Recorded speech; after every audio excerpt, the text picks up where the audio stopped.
MC Fireside Chats, a weekly show featuring conversations with thought leaders, entrepreneurs, and outdoor hospitality experts who share their insights to help your business succeed. Hosted by Brian Searl, the founder and CEO of Insider Perks, empowered by insights from Modern Campground, the most innovative news source in the industry.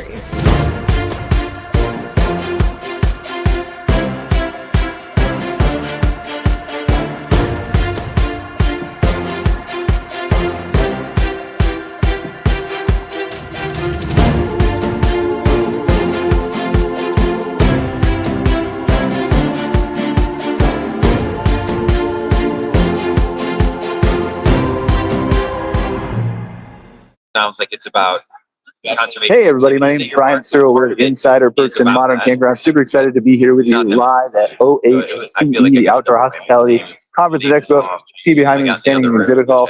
Got obviously our vendors that we expect to see, Go Camp Five, and all these just amazing vendors here exhibiting their products and services to campground owners. But super excited to be here with a couple of special guests here.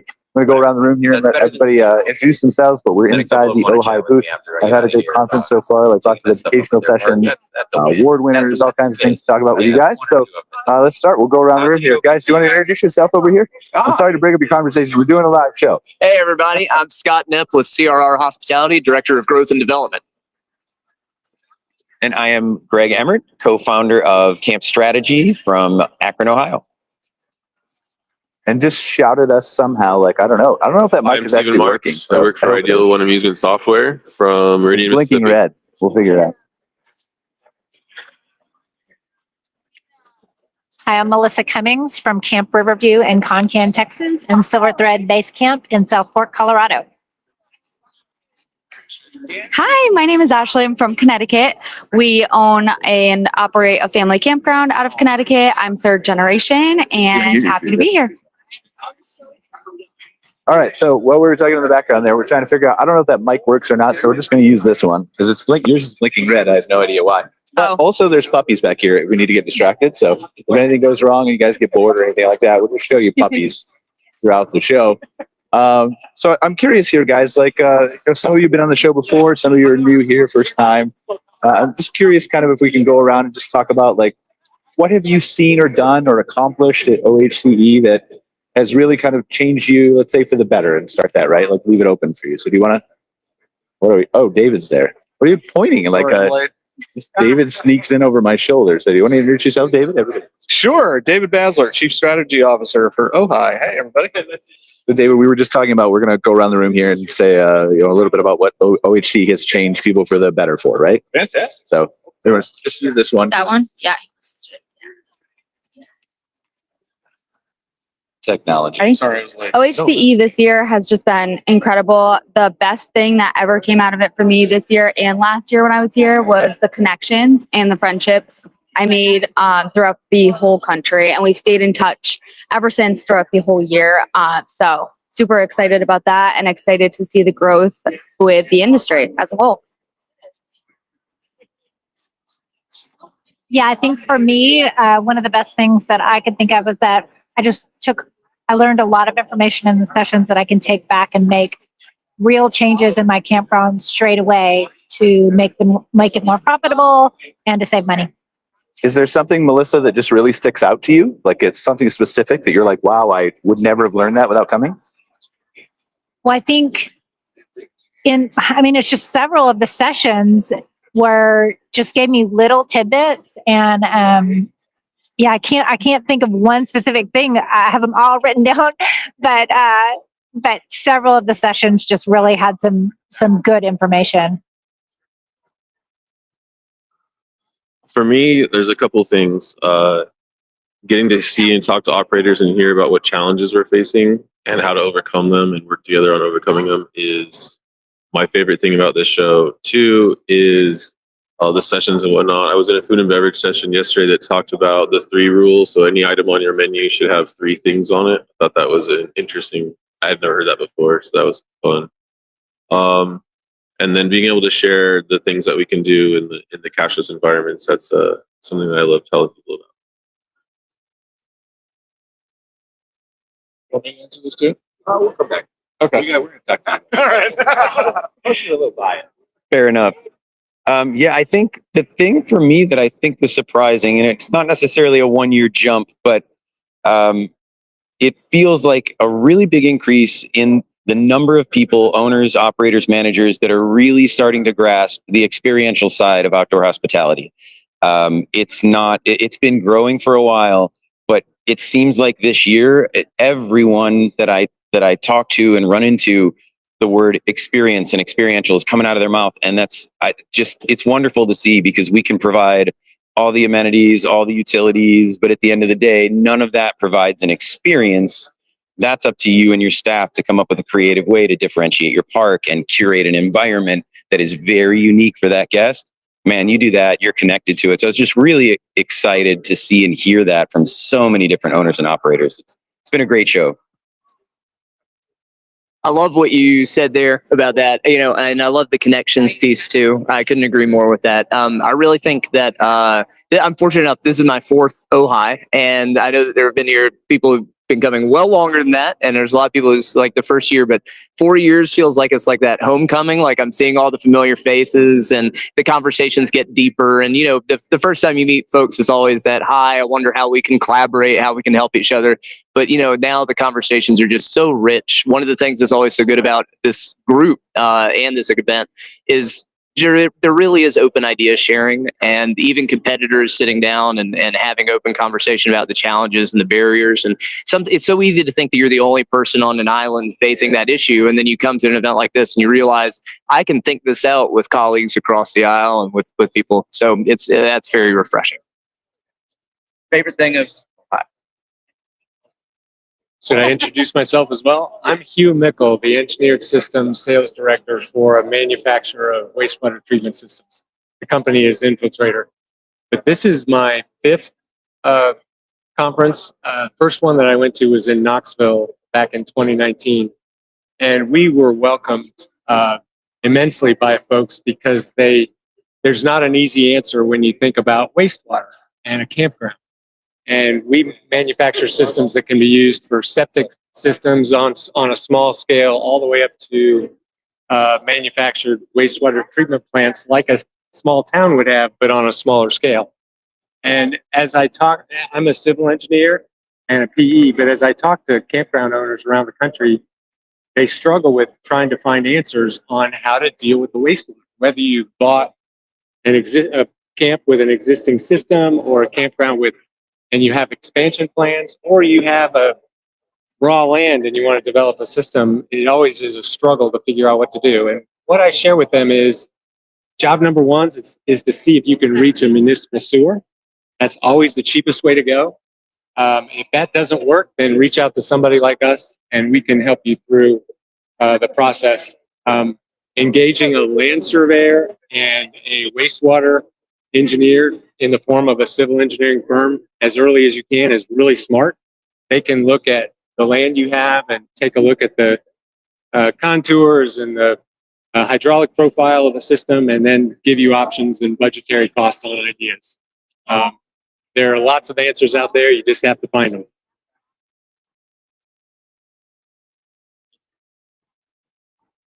We only have one mic, so this is going to be an interesting show here. Hopefully, should we just pull that thing out and see if it works? I don't know. We'll figure it out. So I hear a lot about, we're attending sessions, we're having good education, we're doing all those kinds of things, right?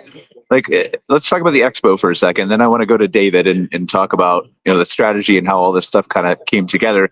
But as you walk around the expo, to your point, right? There are a lot of good experts out here. There are a lot of people who are, interested in helping campground owners and have innovative, great solutions. So is there somebody that stuck out to you on the expo floor as you walked around as a campground owner who you're like, wow, that's something that's really going to be valuable on our part? Yeah, so I mean, like you said, there's just so many options out there, and it all is park specific, really, which makes this industry so incredible as it is that everybody can have a different niche, and it really just comes together. So I mean, we can all have campgrounds in the same area, and everybody can be marketing to a totally different clientele, which is incredible. So coming here, it's just the same. There's so many different vendors and suppliers, but you just have to go with what works for your brand and your community. But what stuck out for us is fiber optic, for bringing in fiber optic lines throughout our campground. That's a big issue in our area too. We're very wooded.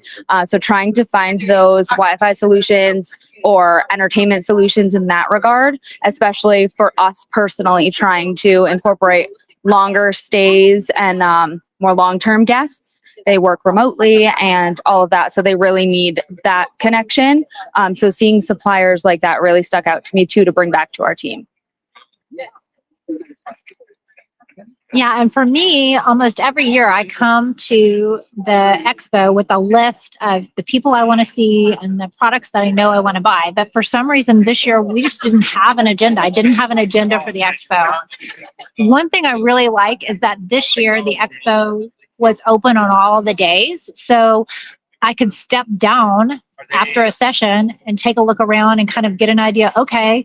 And then I ended up talking to so many different suppliers and finding out that there's actually a lot of things I really need to buy this year. And there's so many options that it's making it really hard to decide. So I just think even if you don't think you have a list of things that you want to buy, when you come down here, there's just so many new things and so many innovations. And I was just talking to Steven right before this and realized that he might have a solution for something we have at our park. So there's just a lot of good information that you learn at the expo too.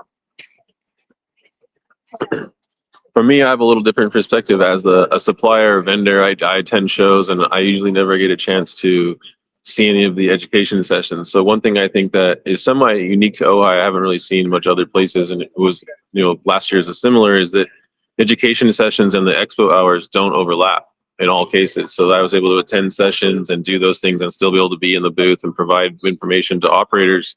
So I found that unique. And then one other thing too that I picked up on is the layout.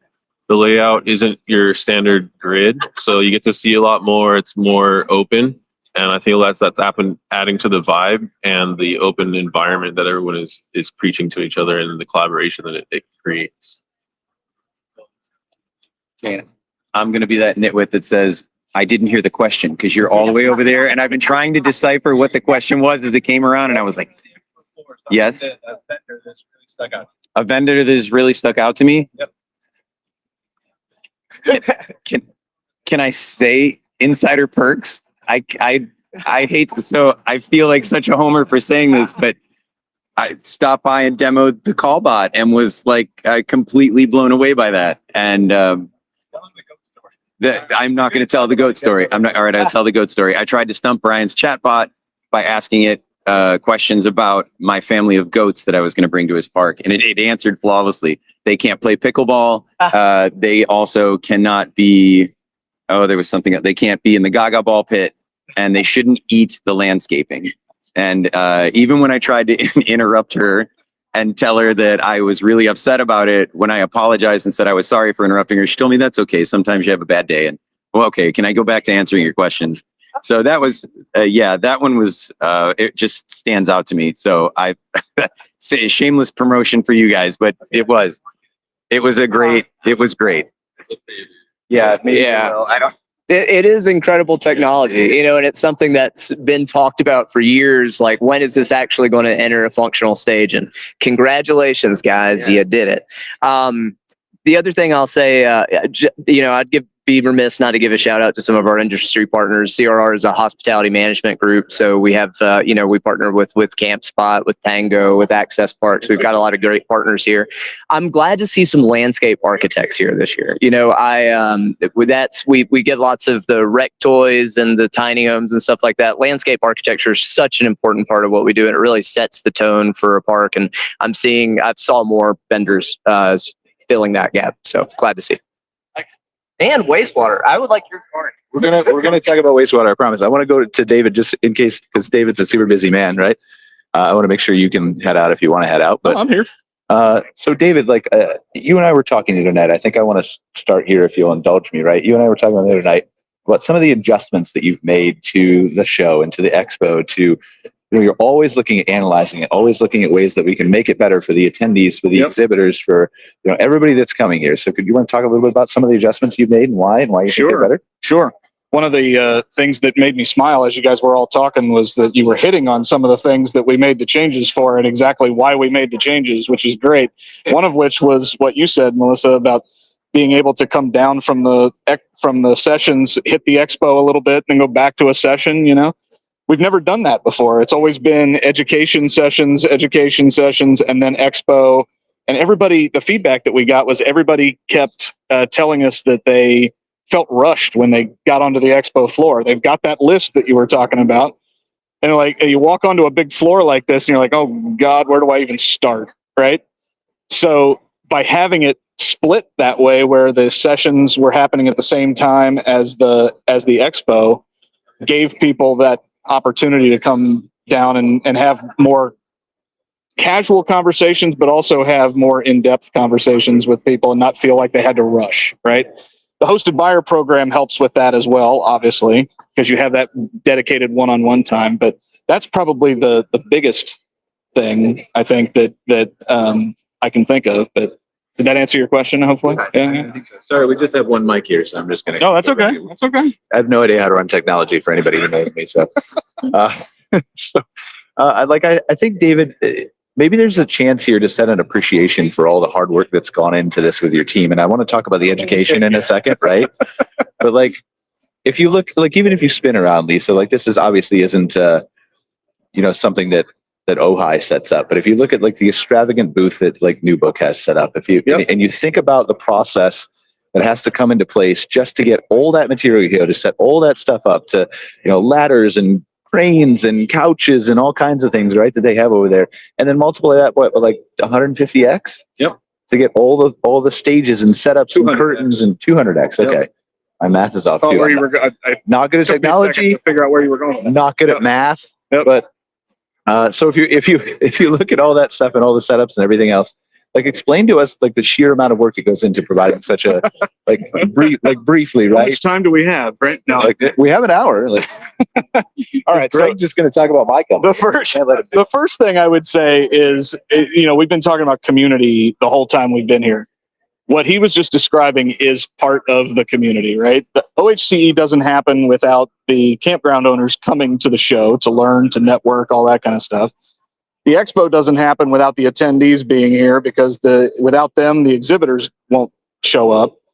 And then when it comes time for planning and building and putting it all together, we have not only the OHI team that is, that's our job, but we have the volunteer group that we have this year of the young professionals. We've got our production company that comes in and actually puts all the booths together and prints all the signage like this and all of that kind of stuff, and puts all of that out to make it all look good and function well. So it's that's just another example to me of the community that is within our community that makes all this happen. Because imagine the world of OHI without something like OHCE, right? I mean, this is, to all your points, it's where business gets done. It's where networking gets done. It's where all that stuff, learning, everything. So it takes a village. It takes a very, very large village. And like Paul said this morning in his annual meeting, we start planning OHCE 2025 in Louisville tomorrow. As soon as this show ends, I mean, we've been talking about it already, obviously, but really getting into the weeds planning starts tomorrow. We fly home and away we go, so it's a very long process, but it's worth every minute. So we went through, and the reason I kind of led with that, right, is we kind of went through this. I wanted to set the expectation of how much work is involved in the show and all that kind of stuff. And then we go to education, right? Because this is, to me, and I'm not a campground owner, right? So I'm definitely not an expert in this area, but to me, the three main, and there's lots more, right? But the three main benefits to coming here are the networking, yep, the education, yep, and the expo, in that order for me, right? Generally speaking, like, all are important. And there again are 150 other things.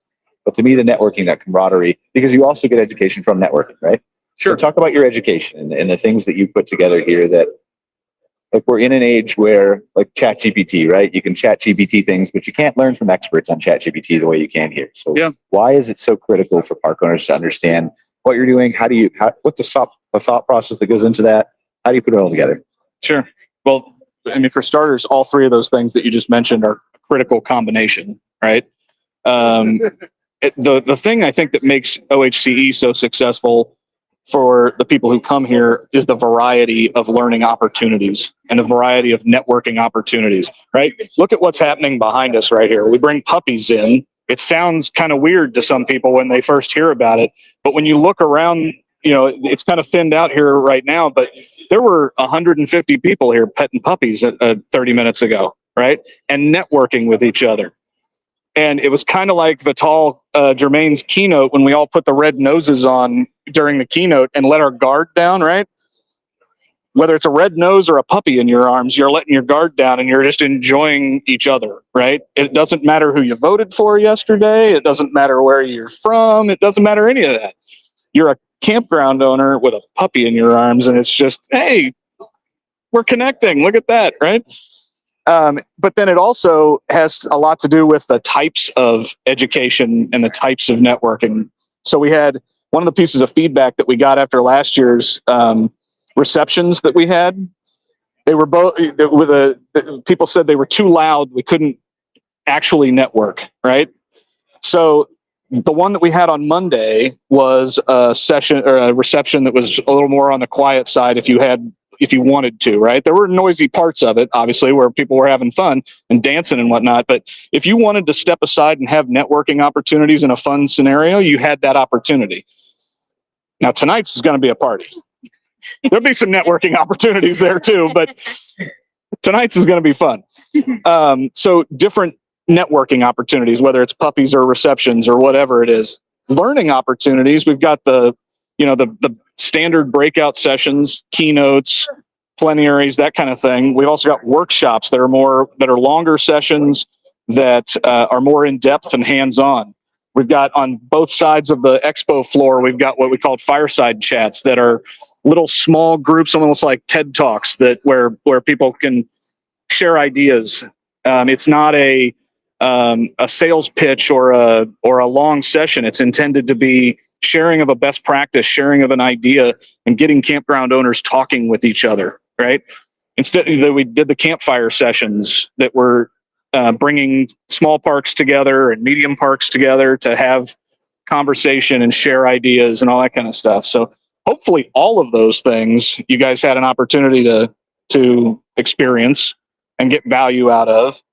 If you liked it, great. If you think there's a way to improve it, we'd love to hear that too. But it's meeting people where they are, right, and how they want to learn, how they want to network, and offering a variety of things that they can pick from. That's what goes into it. Yeah. All right. So last question I have for you, and then obviously feel free to jump into the conversation anytime you want. We'll just have to throw mics across the room or whatever we're going to do. So last question for you is strategy, right? Your title. Yep. I think a lot of people here know a lot about OHI, but because of where the industry may or may not be headed, because of where the economy may or may not be headed, right?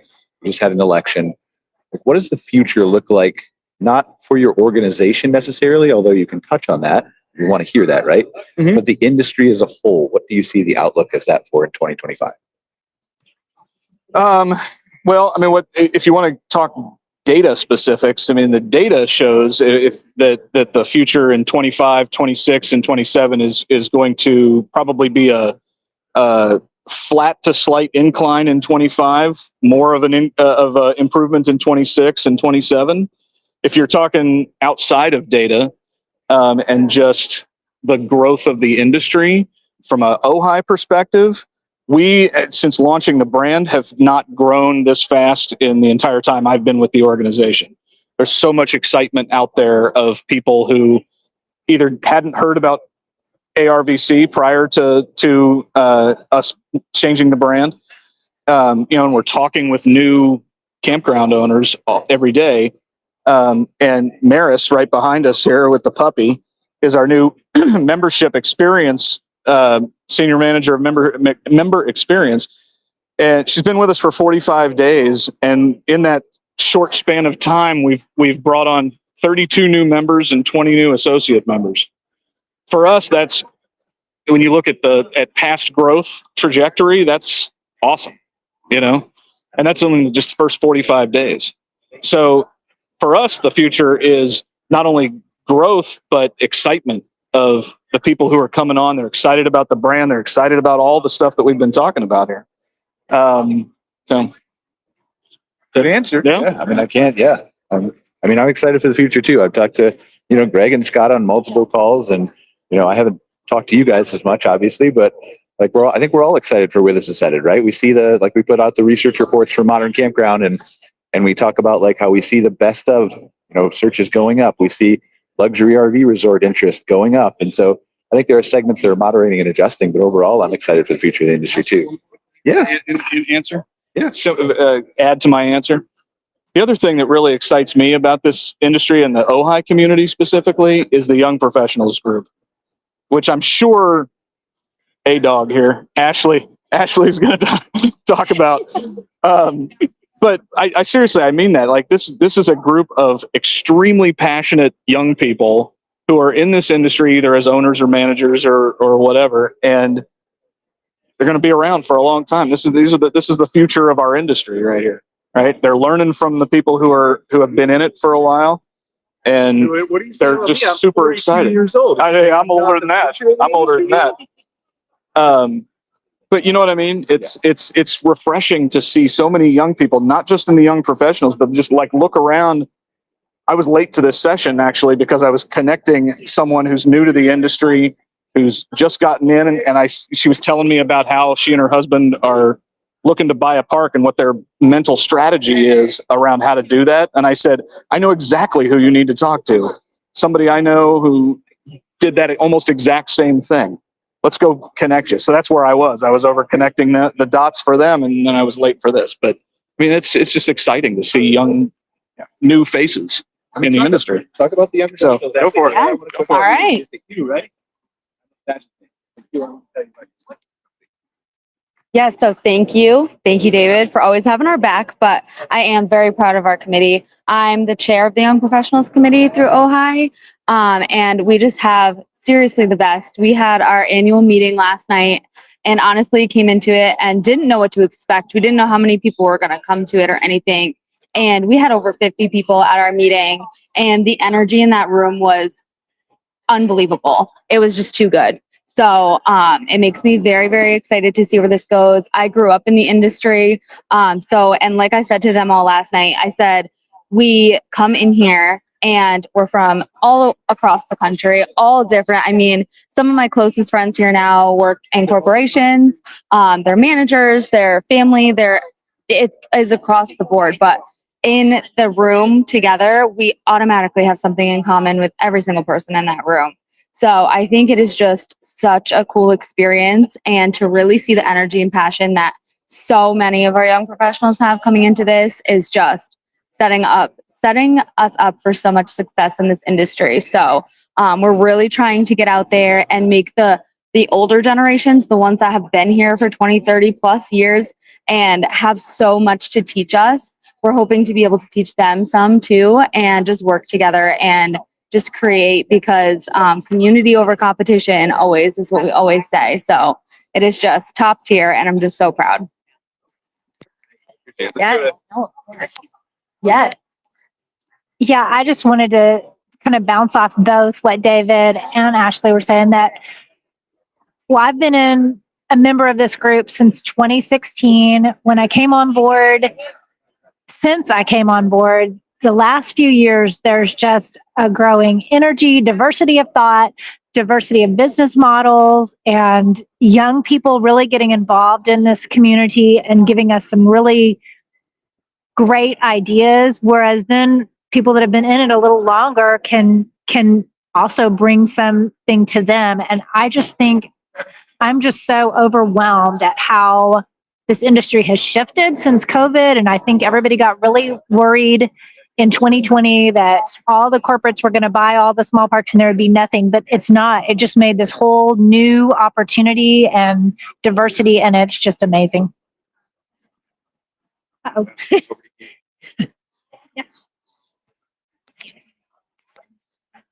So Brian, if it's okay, I'd like to make a comment about just some general observations about this year's show before I need you to prompt me again with a question. Okay. But I'm here for it. It's the only function I serve here. I appreciate that. So one of the things I have noticed at these events is the diversity of people's motives. And a lot of times in business environments like this, you can sense that people are out to make money, and if they're doing something with a campground, they're interested in flipping it or something like that. But what's unique about this group of this industry really is there's a large percentage of people that aren't just in it to make a buck. They're in it to invest in their family's wealth. They're in it to invest in their family's future. And we do RV parks and campgrounds, wastewater treatment systems around the country and participate in various ways.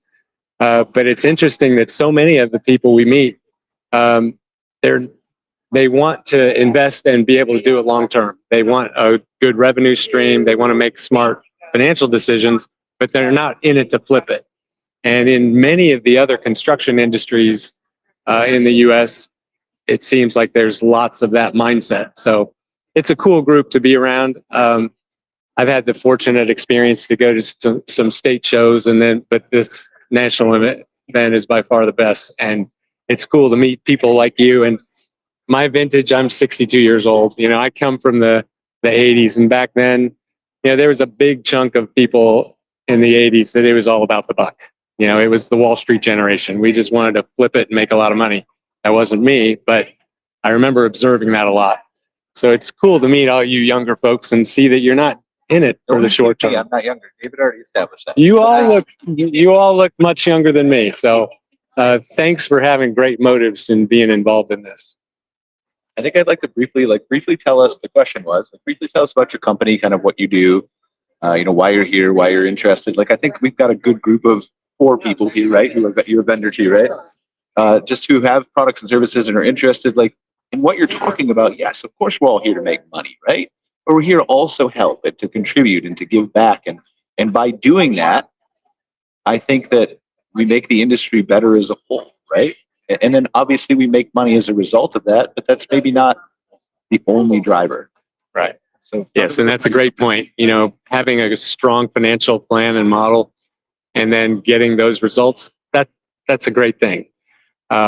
So being a manufacturer of wastewater treatment, collection, treatment and dispersal systems, we like to help folks too.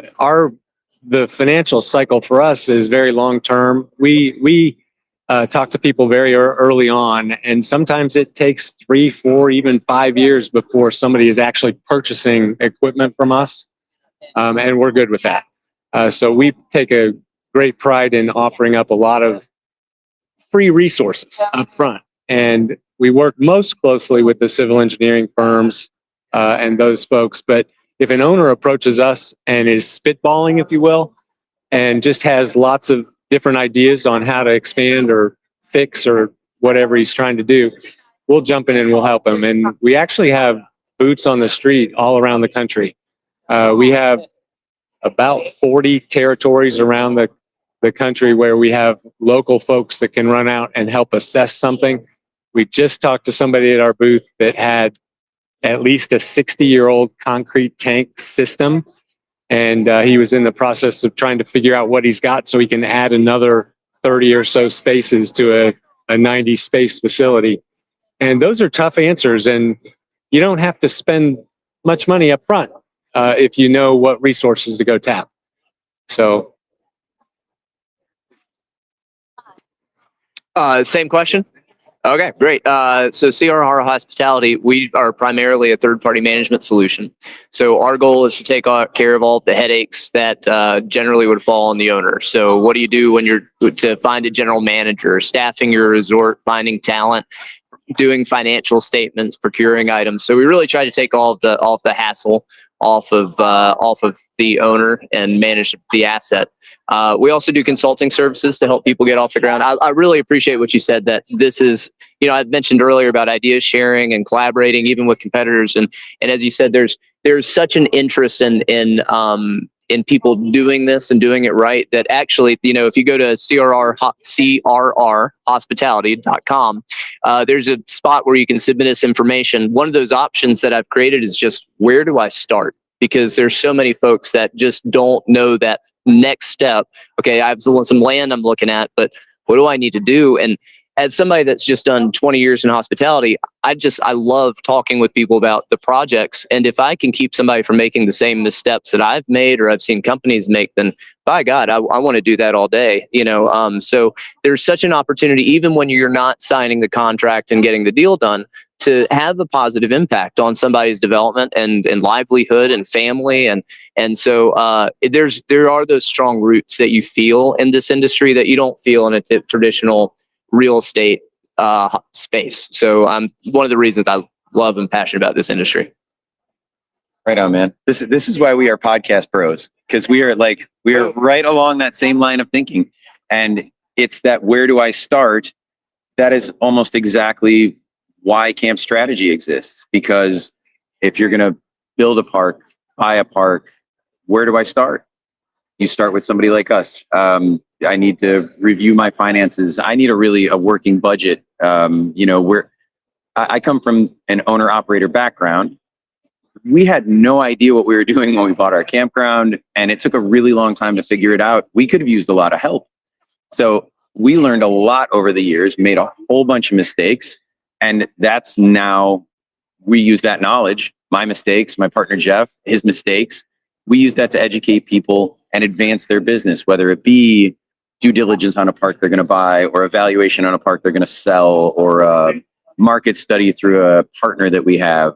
About the only thing we don't do is third party, because there are people like CRR in the industry that do it really, really well. So we don't do any management, but almost everything else in there we can assist with. So campstrategy.com is where you can find us. All right. Well, at Ideal One, we are a point of sale, cashless, food and beverage, all-in-one software solution. It's 40 years in the making, so a lot of people haven't heard of us in this industry, but we spend most of our time in the family entertainment and attraction space. The thing that I like to do is we talk about experience and guest experience. That's we have a lot of industry experience across multiple industries, and so as such as this gentleman, I forgot your name, sorry. Greg, as Greg mentioned earlier about experientials, right? Campgrounds have historically in the past been, I provide power, I provide a place to hook up and stay. And as you think about adding experiences and what that guest experience can do, that's where we really excel. And so we try to provide that information to people. The where do you start vein is like, well, I want to provide attractions. How can I do that? How can I monetize that? How can I advertise that? How can I sell it? So those are the things that I like to talk to operators and owners about. And I like to focus on what works, what doesn't work, what I've seen, what I haven't seen, to really give them the pros and the cons and make them best educational decisions. And the thing that's interesting to me also is all of the different campgrounds that have their niche, they have their ideas. And that's what I learned from them, is because I can tell you what's worked for other people, then they got to figure out what's going to work to be different, because differentiation is how they're going to be successful. And those are really fun things to learn from them. So that's what we do. Ryan? Pass the mic thing is fun. Okay. What do? I don't do anything. I host a podcast. That's what I do. And I'm not even a pretty face doing it. Thanks for calling it out. Now I'm embarrassed. So I'd like to, we have about 15 minutes left. We don't have a hard stop here or anything else, but I think I'd like to maybe wrap this up by saying, to everybody here, what is one thing that you're going to do when you go home to your park or to your company that maybe you wouldn't have done without coming to OHCE? Okay, so I'm going to call out Ashley right now, because yesterday she had a session about sensory, making a sensory friendly park. And I really didn't know what that meant. I am going to put a tip that they should give a little more description in those classes. I didn't know what that meant, but I stepped into her class and just found out about making our campground a friendly space for people that have sensory issues, that need a quiet space, and how we can do that, how we can integrate that into our campground to make it accessible to more people, because that's what we want to do. We want to make our place accessible to more people. So I sent it straight away to my manager as soon as I stepped out of her class, and I think we're going to go forward with it.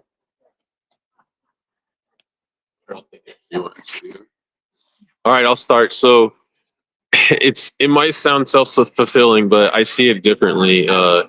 As I've talked to a lot of operators and owners and things, I made a lot of promises the last few days on follow-ups and things I was going to send them, and I intend to fulfill those promises and leave here. There's a lot of things to do when I leave to get to those, and that I want to do those as quickly as I possibly can to make sure that I'm providing the feedback and the things that are going to help them be successful, especially as we talk about those that are seasonal and they're looking to do things before they open before next season. I want to make sure that I fulfill our end of our promises.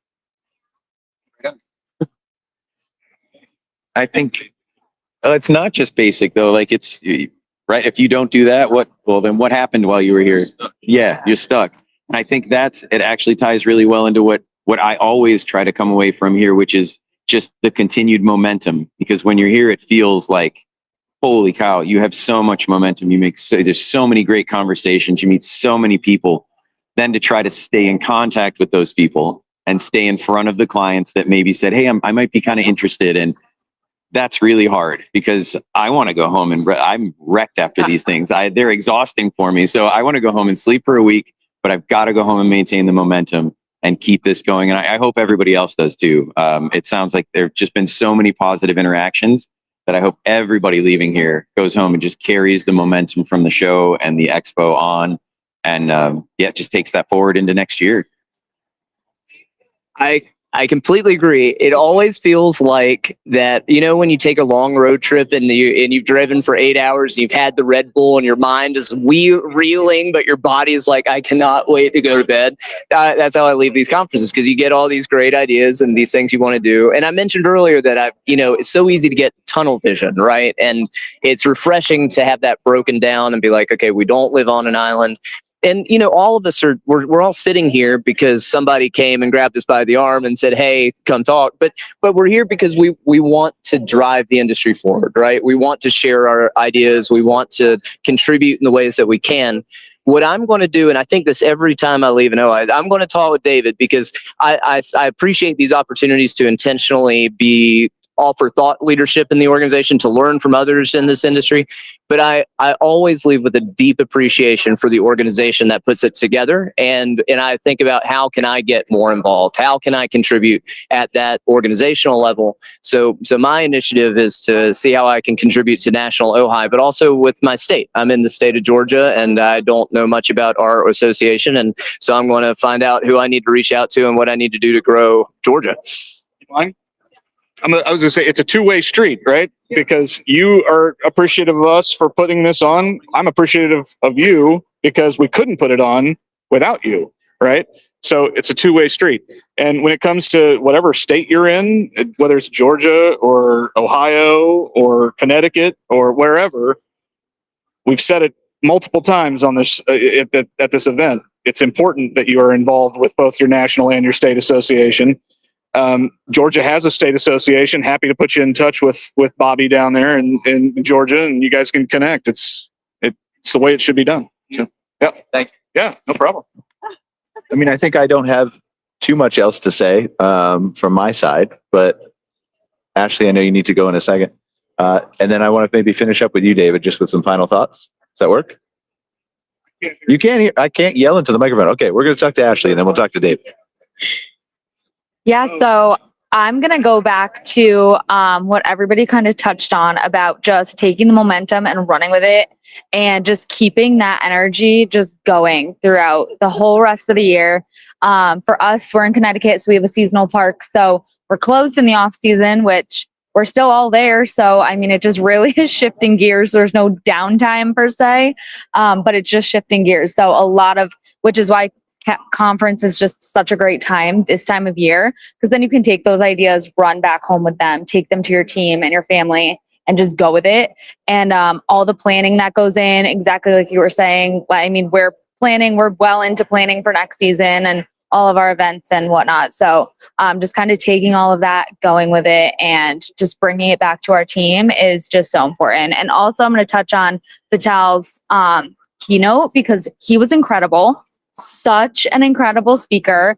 And some of what he was saying, like just that team building, like keep the energy going with your team, which we're so good at. But sometimes halfway through the season, we're all losing the momentum. So just kind of like bringing it back in and taking their ideas. And anytime somebody comes to you and just has like passion and excitement, just take it and go, because that is exactly what the industry needs. So I'm super excited to see where all of that goes. Thank you, Brian. So I think I want to close. I'm going to make you do a quick spin here, Lisa. Like we're going to go quick. So I think I want to close with you, David, and just say like, I think that we all know that OHI is advancing outdoor hospitality, right? Yep. How do you think vendors for the ones that are here, owners for the ones that are here, and everybody who's watching at home, or even in this hall, right? How can they work toward advancing outdoor hospitality in 2025? Oh, every story is different. That's the tough part about that question, right? We've said it a couple of times here from stage. I've said it a couple of times. Every park is a snowflake or a fingerprint, whatever you want to say, right? Every park is different.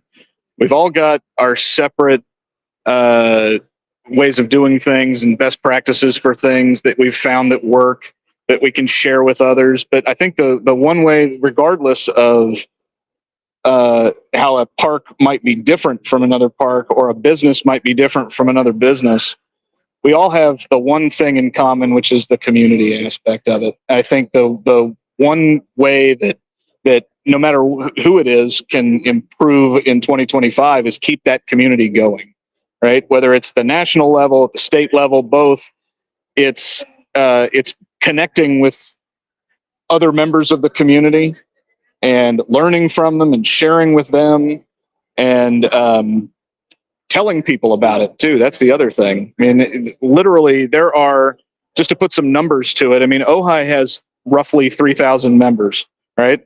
There are, to the best of our knowledge, almost 12,000 privately owned RV parks, campgrounds, glamping businesses, outdoor hospitality businesses in this country, right? There are a lot of people who don't know that we exist yet. Now we're working on that, obviously. But Standing here for I know. There we go. But no, seriously, I mean, the more that we can bring in as a national organization, the more other campgrounds benefit, the more businesses benefit.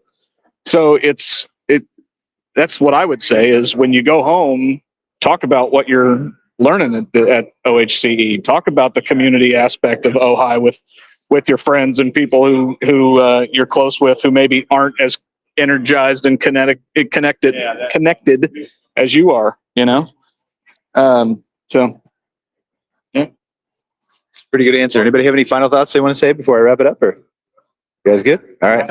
I would like to say thank you to this group. It is a great group, a great conversation. Thank you for putting it together. I mean, it was really Shara on my team, but that's okay. So thank you guys really appreciate you joining us for another episode of MC Fireside Chats. Again, we're live from the Outdoor Hospitality Conference and Expo. I guess if you're watching this, well, you could be on your phone in your hotel room or somewhere on the expo floor, but you're probably not with us. And so you should be next year, right? As you can see all the benefits and all the things that we've talked about. So really appreciate you guys joining us for another episode. Kentucky. Louisville, Kentucky next November year? 10th to the 12th, Louisville, Kentucky. Oh, it's later next It's a year. little later next year. Interesting. Okay. All right. So November 10th to the 12th, Louisville, Kentucky. We'll see you next year, guys. Take care.